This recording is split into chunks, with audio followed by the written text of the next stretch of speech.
Chess king safety. When should you castle? Imagine your king standing tall in the middle of the board, vulnerable to sudden attacks. Would you leave it there or move it to a safer spot? That's what castling is all about. It's a special move in chess that helps protect your king and activates your rook at the same time. But knowing exactly when to do it can make a big difference in your game. Castling moves your king away from the center, where most of the early game danger happens. The center is open to attack because pawns and pieces are constantly shifting.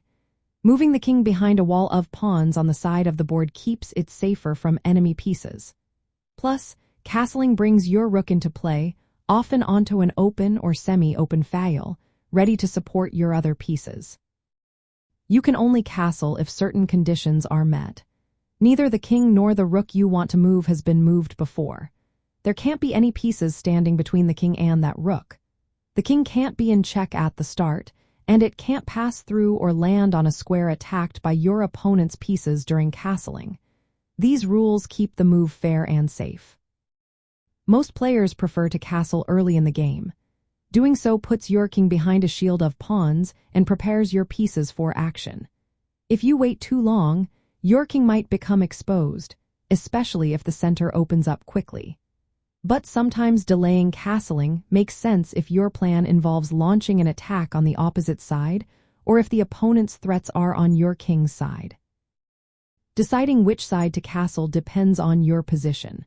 Castling on the king side, or short castling, is common because the pawn structure there tends to stay intact, providing a good shield.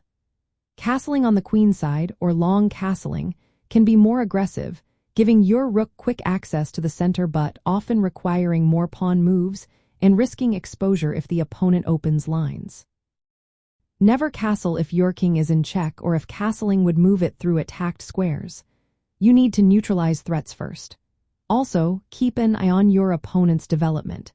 If they are rushing pieces toward your king's side, castling quickly can be a smart move. If they are focused elsewhere, you might hold off to strengthen your position or prepare a different plan. In the middle game, castling is often the first step to secure your king. Once safe, you can focus on controlling the center and activating your pieces.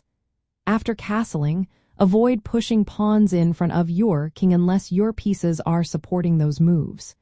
Connected rooks after castling can work together on open files, helping both in defense and attack. To sum it up, you should castle as soon as it is safe and makes sense for your game. Usually, that means early in the game to keep your king protected and your rook ready. Don't rush into castling if it puts your king in danger or if it means crossing attacked squares.